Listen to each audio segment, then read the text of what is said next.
kind of feel that there is so much content on Instagram right now, and it's very random because there's so much. It's becoming like Facebook again. Facebook has so much content. Now Instagram is becoming exactly like that. So that's why maybe the algorithm is a little messed up. So we now whenever Instagram and Facebook servers are down, we are more forgiving toward it. कि भाई तू इतना सब कुछ handle कर रहा है, ठीक है. Also, coming to Divyanshi and Simran, a similar question. You guys also deal in reels, but your content does not necessarily require reels to be a part of it. Okay, it can be in other formats as well. So did you force yourself into making it because it was shooting up so much, or it naturally came to you, or did you feel the pressure कि अब सब लोग बना रहे तो मुझे भी बनाना है? So I think when reels started, as Tanya and Prithvi said, it was a resistance first. मतलब कि क्या है ये, नहीं करना हमको. So everyone was having it and everyone was like ये reels option should be optional. हमको नहीं देखना है and all that. But eventually it actually brought so much creativity out of a few people, and people who are not even into video editing are bringing out a lot of content there. And when I saw Reels ka concept, I was very clueless about it because I was like, I'm a writer, and what would I do with videos and everything? It's of no use to me.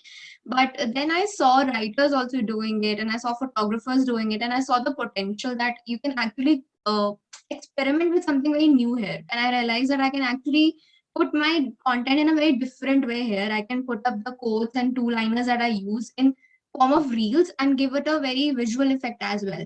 So I experimented. I even don't force myself anyways. Even today, it's like a very few kind of pieces that I put up in reel format. But whenever I do it, it takes a lot of effort for me also because I'm not that much into video editing and I don't do it on a very regular basis. So I guess every creator, no matter from what genre they come from or what genre of content they are working on, they're experimenting with reels because it brings out a different kind of creativity in you. Like everybody else, I was very resistant of reels, but then when COVID hit and I started with face painting and everything, also started with monologues. I started making my own scripts. I used to write scripts. I used to perform them myself.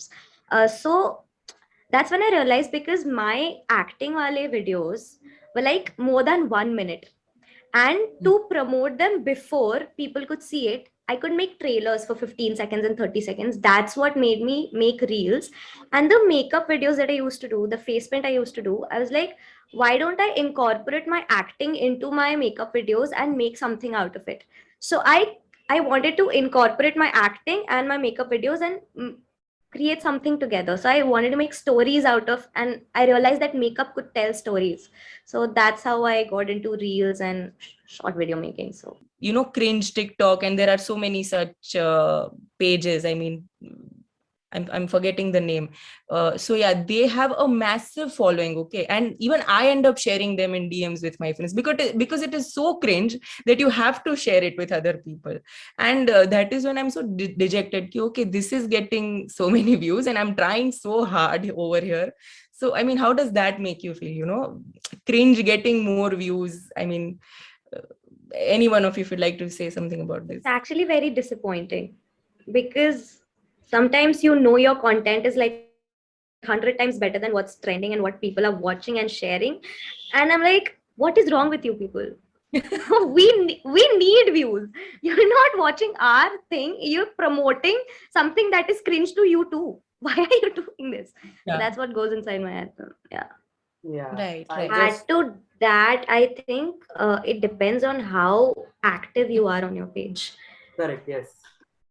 If you're I very think that regular, matters a your lot. content will have good reach. If you're not, then it's going to decline. Even if you're posting good content, it's not going to reach. Right. I'd like to ask one question to all of you. I mean, I hope you're aware about it. So Instagram recently said that they are testing a subscription model in the US. So what are your thoughts about it? And if it does come to India later on, how do you think it will be received? Because you may follow other influencers and you know how it is going on. You are influencers yourself. So how do you think that would work out here? I mean, Simran, if you could talk about it. I guess it's a very dicey thing to experiment for Instagram because first of all, you don't like, even if I think of myself, I don't know if I follow such an influencer whom I will pay for. Matlab, it's like social media is more for an entertainment purpose, I guess. We do appreciate good content. I am not denying on that, but that's also for entertainment purposes at the end of the day. Like even if I'm supporting a friend of mine, I would just share it and it isn't costing me anything. Even it's just 1 second of a time that it's costing me, right? But when it comes to paying for something, it's a very dicey thing because even even we are not ready to pay for all the OTT platforms right now. So it's like Instagram पे भी pay करेंगे क्या अब? So I guess उस case में we will start shifting to other platforms maybe, or it can do one good thing maybe कि actually में quality content starts to get attraction, because then we will stop following the cringe content because it's not worth paying for. It's just for funny and fun purposes. Yeah, I think this model is being followed in YouTube, if I'm not wrong, Prasham. I mean, it has subscribers only live, it has Yeah. subscribers only. I'll I just think, explain it briefly. So basically, YouTube has this thing where you get a join membership option in select YouTube channels, which is activated by YouTube from its end, and it gives the creator the option to give 3 or 4 kinds of membership options, which are monthly payment based. So under that you get exclusive streams. You can connect with the creator directly. So you get stickers that you can use in live chats. Your chats gets highlighted because you are a member of that channel. So those So things are. this model was actually started by Twitch initially, when it comes to subscribers only or like viewers only. Then this model was copied by YouTube then. Okay, so Prithvi, since you have already started with the Twitch thing, what is your opinion on it getting carried forward to Instagram now? I think Instagram should stick to what they are right now and not try to go beyond and become the next Facebook. And that would be the downfall of Instagram, I guess. If you start making a lot of things, if you start introducing a lot of things into one thing, it's going to become chaotic, and people are just not going to use them anymore. I guess I'm not sure. Like maybe it might work, maybe it might not, but I don't think I'd be a fan of that if that would have happened, because I'm doing that on YouTube and on Twitch any which ways. So And I also guess that Instagram is like, it tries too hard to be all the platforms all together. Matlab, when Snapchat brought in stories, so Instagram was like stories like aayenge. फिर Instagram brought in DMs. First DMs were also not there. Where DMs happened, stories happened, then reels happened. Now it also wants to be a paid platform. But I think what gives Instagram the confidence is that whenever they adopt something from some other platform, it is getting that traction from us. Stories aaya to everyone started going crazy about stories. Reels came in, we went crazy about reels. So they are that confident कि कुछ भी लेके आएंगे तो ये लोग तो कर लेते हैं.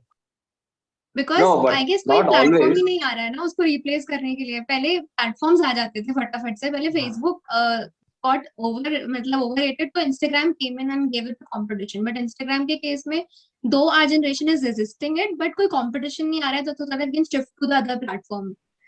If they put in this subscription wala thing, that's what I think, then there'll be a pressure to make a story that's only for the subscribers, and then there's the story that's only for the common public. It doesn't make sense. Right now it's for everybody and it's easy.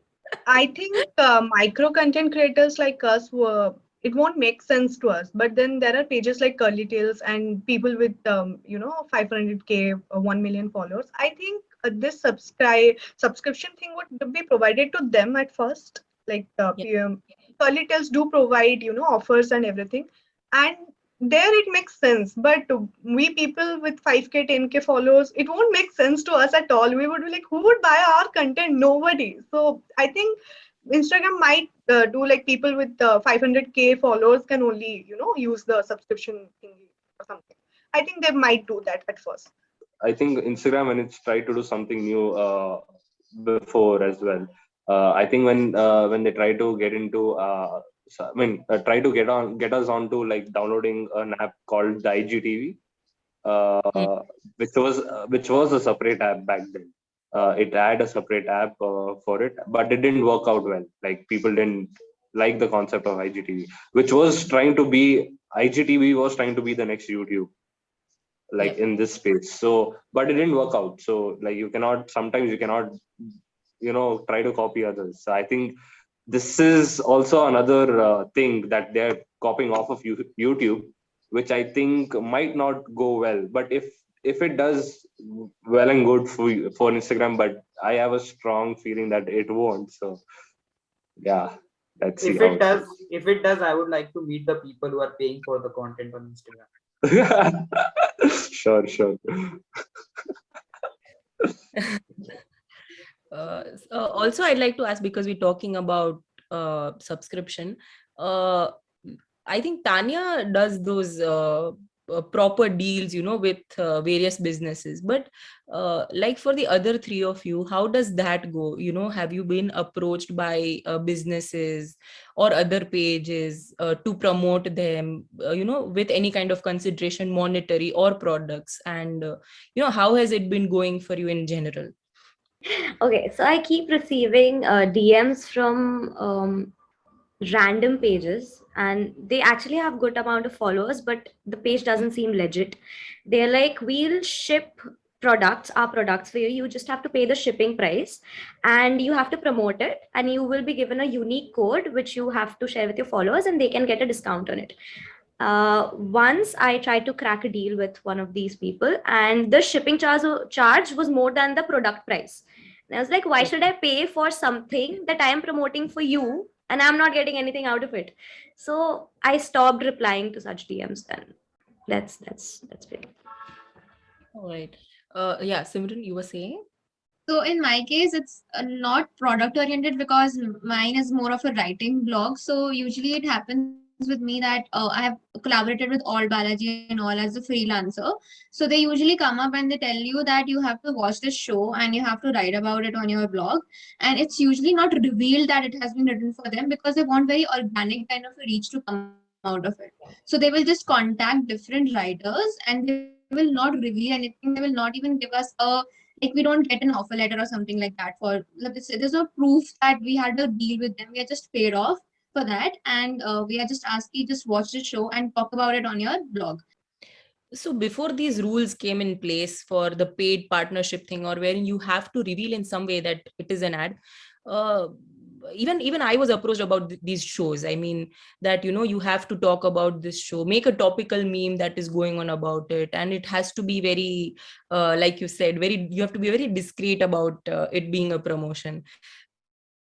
Yeah, Prithvi, what about you? Yeah, so I don't know. Like I actually got I was approached by this firm called Farm Catch. So basically, they deliver poultry this thing products, like fresh cut to your house. So I actually had a good a conversation with them where I made a reel promoting their startup or like the services that they provide. But since you have a very less number of followers, you don't usually get paid a lot. So I feel like also that in India, I mean in India, Instagram content creators who are like just starting off like us also need to maybe have like a cap, like a list of caps where if I have so many followers, and if I'm making something, if I'm promoting something, I need to be paid this much. And I think Minimum that should become a creators thing, or that should page become a creators. minimum thing, and people can't rip you off or be like, hey, no, I'm going to pay you less. So what I want, like, because in US, they if you even search online, there are a lot of articles written about how much a person who has like 5k, 6k, 7k, 8k followers need to be charging for a reel or a picture of a third party. So I think that also needs to be introduced in India. MSP. Yeah. Yeah, Yes, Tanya, what about you? Yeah, I think it's not just about the followers, it's also about the reach. And one of my mentors, he explained me the entire thing, how you should be charging. And he told me there is an app, Hyper Auditor or something. There is where you can check other people's, reach. If it shows, like if you have like 25% reach or 3% reach or 2% or 50% or 100%. So most of the brands use that app to check an influencer has how much percent reach. So as a content creator, if let's say reels, your reel is getting like 10K view or 20K view, the amount you should be charging should be the 10% of your reach. That should be your quotation. So that is how like most of us charge. Yeah, I charge somewhere around 15-16%, including everything, the work I'm doing and the time I'm spending, including the brand value, the people it is reaching and everything. But that should be the minimal thing you should be quoting. Like if you have 10K followers and your videos are getting like 20K, 30K. So make sure you don't charge anything less than the 10% or 12% margin. Okay, I shouldn't be saying this, but I actually got a good advice from one of my, I think one of my favorite content creators on Instagram. His name is Mac Macha. His name is McQueen D'Souza.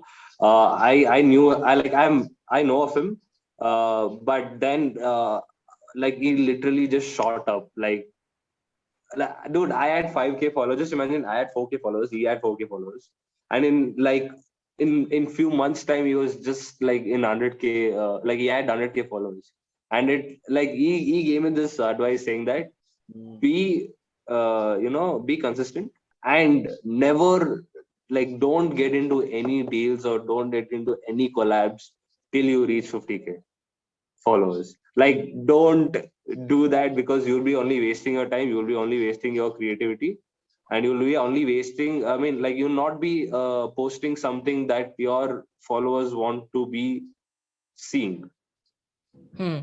I think that's a great point. Why I think is because uh, if you are below a certain mark, let's say if, you said 50K, so if it is not 50K and 50K is the benchmark that the industry has set around you, who are paying creators for it, then the moment they see that you are under 50K, the ball is in their court always. It will never be in you will be the one to compromise. I think this is something where negotiations will always be on their terms and not on your terms. Say they'll be like कि मेरे पास तो दूसरा creator बैठा है, I'll go to him. I don't need you. You need me right now. So I think at last Prasham has this very specific interview kind of question. Prasham, would you like to go for it? yeah, so this is the last question that we have for you guys, and if you haven't felt like an interview till now, then this is the question that sets the tone. So my question for you is, where do you see your page and yourself 5 years down the line? Very interviewee question. Yeah, so who'd like to start? I think I just want to get over it and get done with it, because I'm getting into the media industry, and I think this is one of my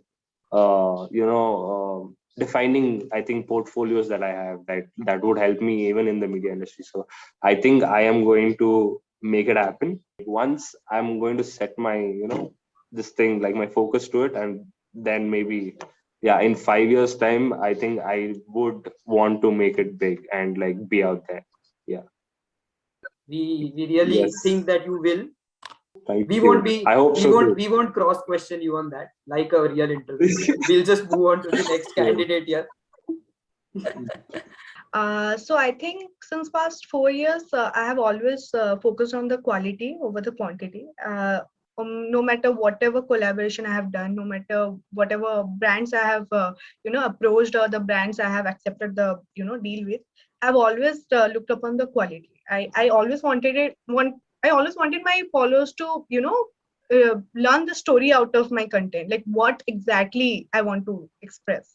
So I think 5 years from now, I would still stick to this. I don't want to let go this identity I have, and I would be still, uploading quality content over, just running after reach and followers.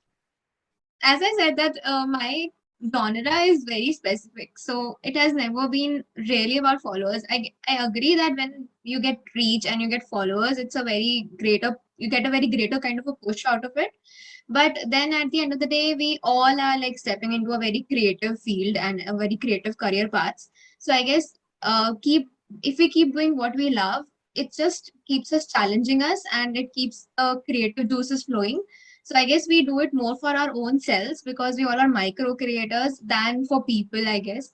So I would like to go ahead with whatever I do, and I really don't pay. I've stopped paying attention to followers more like so, because it's like जिन्होंने पढ़ना है वो पढ़ लेंगे. Who are actually behind quality content, they will कभी ना कभी reach to my page somehow. So it's like even if I'm stepping into a creative field, I need to keep myself updated with how creators are working, how trends are working and everything. So I just keep experimenting with it and I will just keep going with however it goes. So I guess I would just go on with it and see what happens. Wow. I love the clarity you had. Like you just went for it. Like that's amazing, Simran. Yeah, I was going to say that, like a very mature creator, like after a point of time, followers, they'll come. Like people don't. Yeah, they will. अगर तुमको सच में quality का कुछ पढ़ना है तो तुम आ जाना. So it's like that. I think I am going to stick to my content page because it has helped me get a lot of projects, acting projects, and my creativity was seen by directors, and I was appointed as an art director in for YouTube channels and everything. And then I got, and then for talking about the project that I got, the part-time project that I got for SIMC and the internship was also because they saw my page, they saw my creativity. So I'm not, and I am doing it to put my art out there. I want people to know that apart from studies, this is also something that I'm good at and something I can do. It is for people to know that I'm capable of this. So I'm going to stick to it. And I don't care if followers come along or not. As long as it's helping my career, that's all I want. Yeah, so I'd like to mention that we have mentioned these creators' IDs here. So please go check out their profiles and do follow them. Yes. Yeah, So, Prashant. so before we end, the way all four of you answered this, particularly this last question, I'm sure in the final interviews you are going to kill it when this question comes with the clarity that you guys have. Very quick on your feet. And yeah, Simran is already done. She already had an idea कि अगर ये question आएगा तो this is how. She has been training for it. So yeah. So we'll end it here. We were talking about Instagram on YouTube, and please do like, comment, share, and subscribe. And we'll be out with another episode very soon, and we'll be talking about content in general. Thank you so much, Divyanshi, Prithvi, Tanya, and Simran, for joining us, for sharing your anecdotes, sharing your experience so far. And yeah, we are very thankful to you for giving us your time. And yes, thank you so much for watching, for everyone who joined.